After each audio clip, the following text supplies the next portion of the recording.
Täna räägime sellisest intrigeerivast teemast, mis on Jumala vägi.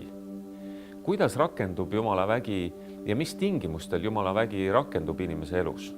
See on üks võib-olla kõige intrigeerivamaid küsimusi, sellepärast et terve usk tegelikult on vahetult seotud Jumala väega.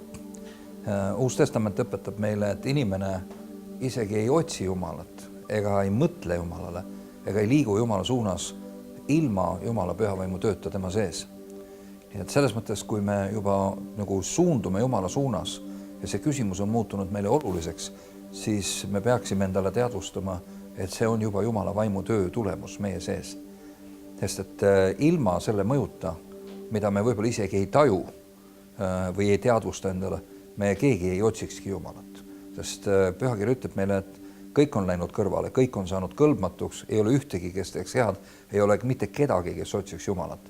See tähendab, et ta nagu üheselt paneb paika, et inimeses endas ei ole seda alget, mis ära pöördununa tahaks uuesti tagasi minna. Et see on väline mõju, see on Jumala mõju, Jumala vaimu töö meie sees, mis paneb meid tagasi tulema. Seda esiteks. Teiseks, kui me räägime evangeeliumist ja evangeeliumi ju Pauluse sõnade kohaselt on Jumala vägi. Jumala vägi päästeks, sest tähendab radikaalseks muutuseks inimese elus ja töötab igale ühele, kes usub. Uskumine omakorda on ju ilmutuslik teadmine või mõistmine. Ja selle tõe äratundmine, et sa oled kuulnud tõtt, selle sõnumina, mis on evangeelium, ja et sa oled nüüd aru saanud, et see on tõde ja sa võtad selle tõe vastu, sa alistud või paned oma panuse selle tõe peale ja järgid seda. Nüüd sellisel puhul rakendub Jumala vägi. Sest evangeelium on Jumala vägi igale ühele, kes usub. Ja rõhk on selle koha peal selles väites iga ühele, kes usub.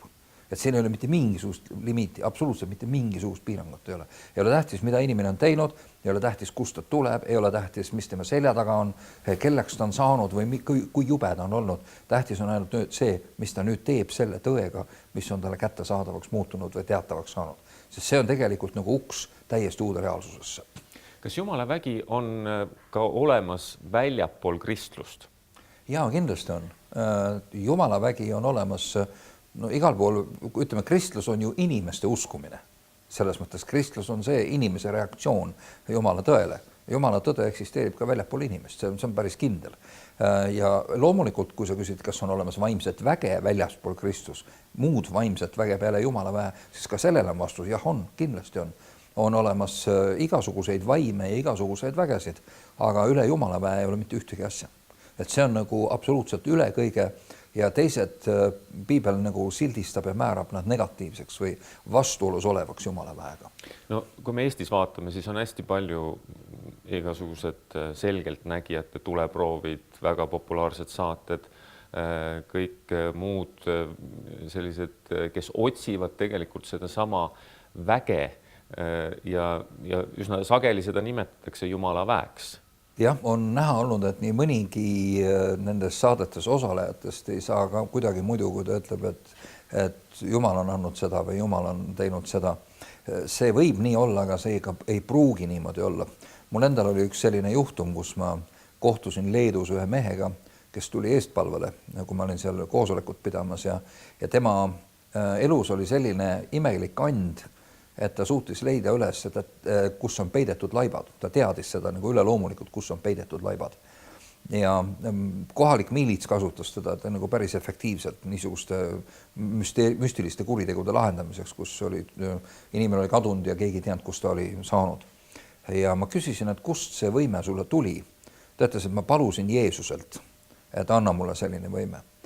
Ma küsisin, et kas sa oled oma elu Jumalale andnud, kas sa oled alistunud oma elu Kristusele, et kas Kristus on sinu südames, on ta sinu tegelik valitseja? Ta ütles, et ei, et ma ei ole midagi niisugust küll palunud. Siis mul oli asi selge. Ma ütlesin, et sa oled palunud justkui Jeesuselt, aga keegi teine peale Jeesus on sulle vastanud, sellepärast, et Jumala vaimuannid käivad alati läbi Kristuse, selles mõttes, et ta käib koos alistumisega Jumalale ja koos Kristuse nagu väe ja meelevalla vastuvõtmisega oma ellu. Selles mõttes tema oli saanud midagi, mis on piibli teksti kohaselt nagu kurjadest vaimudest pärit. Ja ma ütlesin talle, et kas sa tahad päriselt Kristust vastu võtta, et aga see on sellel tingimusel, et see kaob. mis sul täna on, et see ei jää sulle alles, et sa saad päriselt vabaks ja päriselt lahti kõigest, mis sind piinab, vaevab ja koormab, aga see and kaob ära. Ja siis ta mõtles tükk aega, ütles, et ei, et ta ei taha. Ja võt niisugused valikud on, et Jumala vägi tuleb ja tühistab ja annulleerib ära kõik need sidemid, mis on varem olnud, aga selleks on vaja ka, et inimene ise omalt poolt nendest sidemeteks lahti laseks. Et see on üks nagu eeldus Jumala väe rakendumisel inimese elus, sest paljudel on, kas on andeks andmatus, kas on kibedus, kas on seal mingisugused muud võimed, mida inimene on saanud, sest et ma mäletan, minugi elus oli erinevad võimekusi ja asju, mille ma kaotasin, kui ma alistusin Kristusele. Sest Jumal ütles, et enam need asjad lähevad, et sa pead nad minna laskma. Et sa ei saa inimesi niimoodi mõjutada, nagu sa varem said või niimoodi, et sa ei saa sellist teadmist enam niisugusel kombel, nagu sa varem teadsid niimoodi ja nii edasi. Et kui me räägime selgelt nägijatest näiteks või niisugusest, näiteks nagu see populaarne telesaade on, siis me räägime tegelikult inimestest, kelle elus on vaimne meelevald tegutsemas. Seal on alati vaimne element on olemas. Et inimene tegelikult isiklikult oma enda võimekusega ei oma võimet minna vaimumaailma ja võtta sealt informatsiooni. Seal peab olema alati keegi teine, kes on vahendaja ja see on mingi vaimolend. Et keegi, kes paneb inimesel mingi kontakti kokku, keegi, kes võimaldab millelgi juhtuda, mis muidu ei juhtuks tavaliselt. Sest normaalne inimene ei saa niisugust infi. Tavaline normaalne inimene, tal ei ole niisugust ühendust, mis seda infi annaks. Ehkki peab ütlema, et mõned inimesed on sündinud mõne niisuguse kanaliga, mis on avatud mingil põhjusel, mis ei ole meile teada ja me ei oska öelda, miks see nii on või isegi kas on hea või halb. Et see tavaliselt selgub otsekohe ära, nii kui Kristus tuleb mängu, siis see kas lahkub või võimendub või saab oma õige koha. Nii et selles mõttes, kui meil on kahtlus, kas see on meie elus, mis iganes meie elus on nagu õige või vale, siis me peaksime tegelikult tulema avatuna Kristuse juurde. Ja tema, kes on tõde, paneb selle asja nagu paika. No nüüd me oleme rääkinud sellest väest, mis ei ole siis otseselt Kristuselt tulnud või tema kaudu antud, aga nüüd, kui me võtame see päris ehtne Jumalavägi läbi Kristuse, kuidas ta siis rakendub? See rakendub usu alusel ja Jumala sõna alusel, kahe asja alusel. Usk vabastab Jumala väe, meil on terve evangeelium on täis Jeesuse neid imetegusid, mis juhtuvad, kui kellegi usk puudutab Jeesust.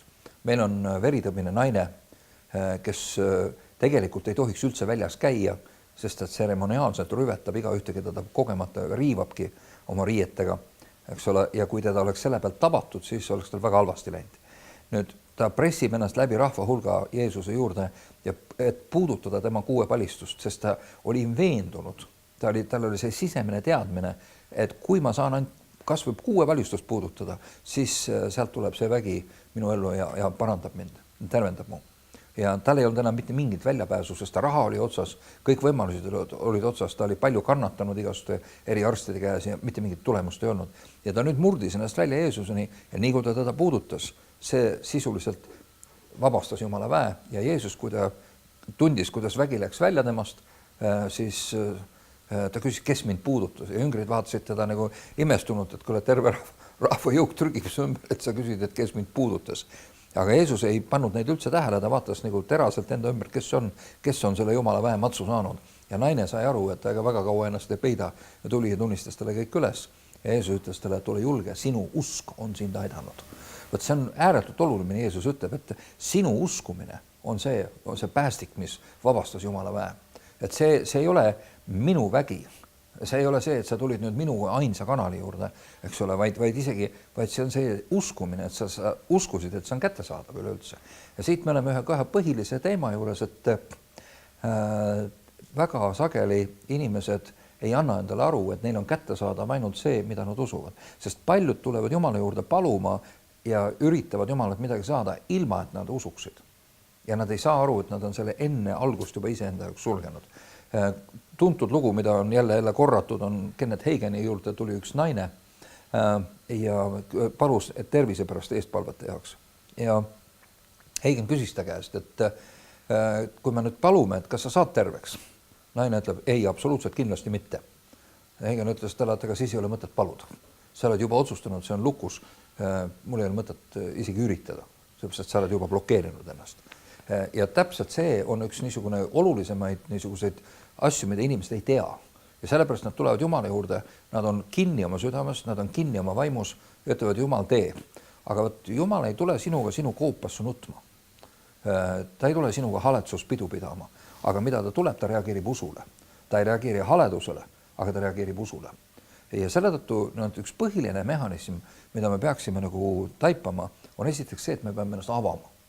Me peame ennast sisemiselt avama sellele võimalusele, et kõigepealt Jumala vägi saab tulla ja asi saab tegelikult muutuda. Aga see tähendab väljaastumist sellest tavalisest reaalsusest, kus tavaliselt selliseid asju ei juhtu. Et inimene peab nagu vaimselt, sisemiselt tegema ühe sisemise sammu ja ta peab nagu tavareaalsusest väljuma. Ütleme eesti keeles öeldes, ta peab nagu muinasjutu maailma tulema. Sest et kui sa seda ei tee, siis sul ei ole seda kätt, mida sirutada. See on esimene asi. Teine on see, et ta peab tulema Jumala sõna alusel. Ta peab ise olema samastunud Jumala sõnaga, ta peab olema Jumala sõnaga ühe joone peal.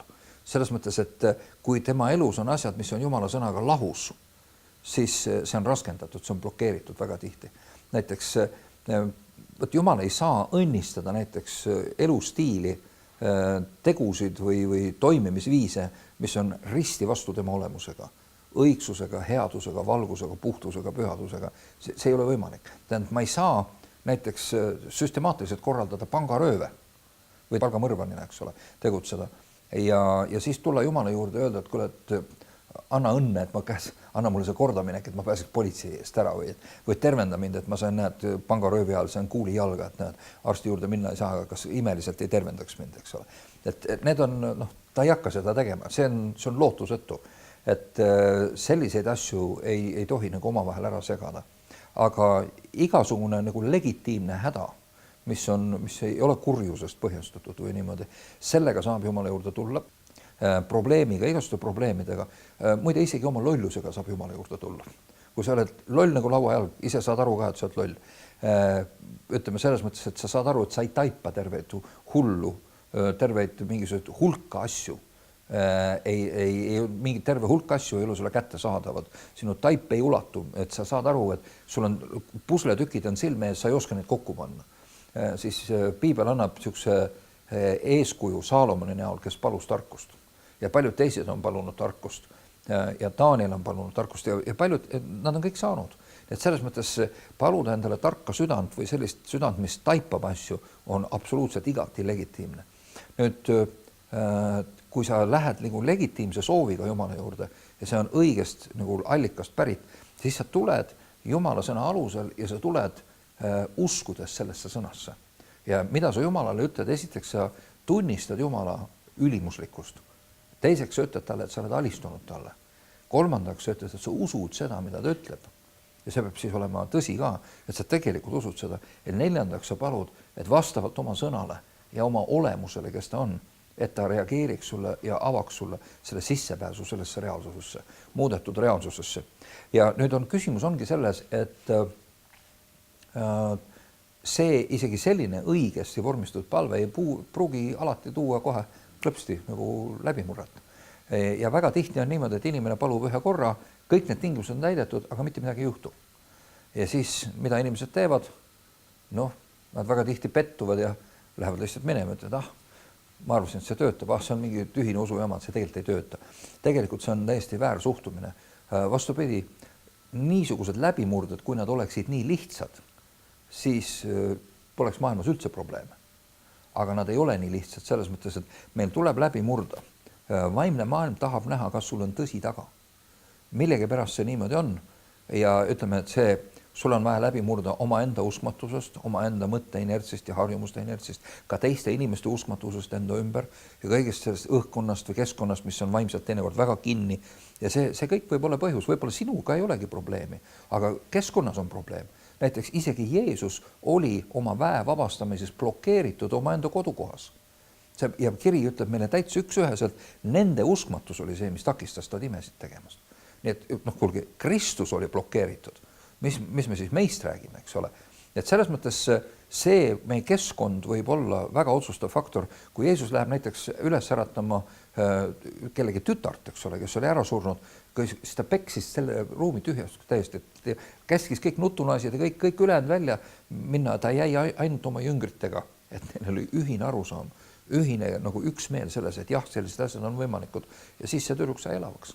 Ühesõnaga, et see väline keskkond võib tegelikult mõjutada meid, see on väga kriitiline. Aga kolmas asi, Luuka evangeelium 18 peatükk, kus Jeesus ütleb meile, räägib meile ülekohtusest kohtunikust ja lesknaisest. Ja seal ta ütleb, et tuleb alati paluda ja mitte tüdida. Mis see tähendab? See tähendab, et kui sa palud ja mitte midagi nagu ei juhtu, siis sa ei lakka uskumast, ei lähe nina nurgus minema, vaid sa tänad Jumalat, et ta tõesti on hea ja ta alati järgib oma sõna. Et ta ei ole mitte millekski muutunud, hoolimata sellest, et praegu ei tulnud läbimurret ja sa tuled järgmine päev tagasi või sa tuled õhtul juba tagasi ja palud uuesti, ütled Jumal, siin olen mina jälle, ma tulen sinu sõna alusel, ma tulen anandlikult, tulen puhastatuna, tulen lepitatuna, tulen sulle alistununa, uskudes sinu sõna ja sinu olemust, sinu headust. Ja ma palun, et sa avaksid mulle selle tee, et Jumala vägi saaks puudutada mind, et mu elu saaks muutuda, eks ole, ja sa tänad teda.